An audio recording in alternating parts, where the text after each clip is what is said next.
3 யோவான் புத்தகம் பற்றின சுவாரஸ்யமான தகவலை தான் இன்றைக்கு நாம் பார்க்க போகிறோம்.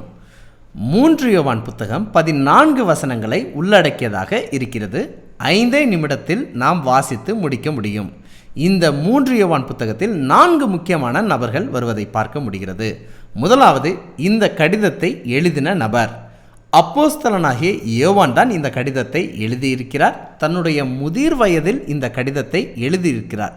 அதனால தான் அவர் தன்னை ஒரு மூப்பன் என்று இந்த கடிதத்தில் அடையாளப்படுத்துவதை பார்க்க முடிகிறது.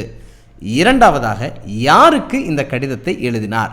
பிரியமான காயு என்று பதிவு செய்யப்பட்டதை பார்க்க முடிகிறது. இந்த காயு என்ற மனிதன் அந்நியரையும் சபை விசுவாசிகளையும் உண்மையாய் விசாரிக்கக்கூடியவனாக, உபசரிக்கக்கூடிய ஒரு சாட்சி பெற்ற ஒரு மனிதனாக இருந்திருக்கிறார். மூன்றாவது நபர் யாரென்றால், இந்த கடிதத்தில் வரக்கூடிய வில்லனாகிய தியோத்திரப்பு என்று பார்க்க முடிகிறது.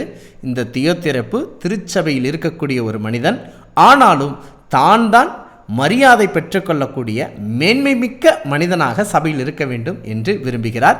அது மட்டுமல்ல, உண்மையான ஊழியக்காரர்களை ஏற்றுக்கொள்ளாமல் இருக்கிறார். ஏற்றுக்கொள்ளக்கூடிய மற்ற விசுவாசிகளையும் சபையிலிருந்து புறம்பே தள்ளக்கூடிய தீய பண்புகள் கொண்ட ஒரு நபராக இருப்பதை பார்க்க முடிகிறது.